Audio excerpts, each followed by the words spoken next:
But one of those, of course, begins with crime and law enforcement. And we look at some of the statistics over the last several years involving at least one area where crime has trended up here, and that's murders over a 5 or 6 year period. My Contact 5 investigative colleague, Katie LeGrone, joins us live with that. Katie. Michael, the Palm Beach County Sheriff's Office took over for the Belle Glade Police Department in mid-2006. Since then, one major crime is actually on the rise. As questions mount over what led to Belle Glade's latest nighttime bullet blast, crime numbers obtained by the Contact 5 investigators are raising new questions over whether enough is being done to stop the violence here. We know that not enough has been done, but, you know, it's not my responsibility as the sheriff to do everything. It's the community's responsibility. The Palm Beach County Sheriff's Office has been patrolling streets here since mid-2006, and while state numbers show violent crime in the sugar farm city is down, according to the Florida Department of Law Enforcement, the worst of crime is on the rise here. Between 2000 and 2005, before the Sheriff's Office took over duties here, the city reported 9 murders. Now take a look at this. From 2007 to 2011, after the merge, murders have tripled. It's the kind of stats we took straight to Sheriff Rick Bradshaw. It has nothing to do with who took over. Right? The crime rate in Belle Glade has gone down significantly since we took over that agency. Since 2006, the city of Belle Glade has paid more than $18 million to the Sheriff's Office for its crime-fighting services. 37 sworn officers are on patrol here, and long-term plans now include a stricter code enforcement. It's the kind of efforts that aim to make a dent in a city known just as much for its farms as its criminal fury. They've got more resources than they've ever had.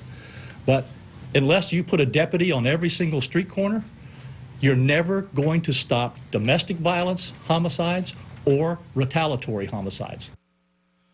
The Palm Beach County Sheriff's Office will continue to patrol the streets of Belle Glade. The city just extended its contract with the office for an additional 2 years. Now, you can take a look at all the crime figures we reviewed today. Just head to our website, WPTV.com. In the studio, Katie LeGrone, News Channel 5.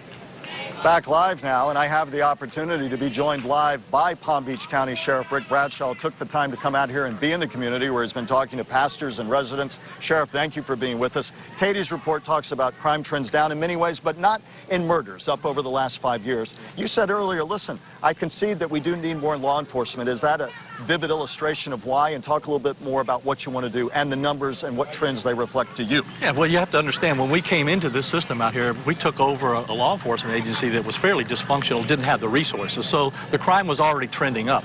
Not to mention the fact that they didn't really report everything that was going on. Their reporting did not comply. So you see that it trended up because we report everything and accurately.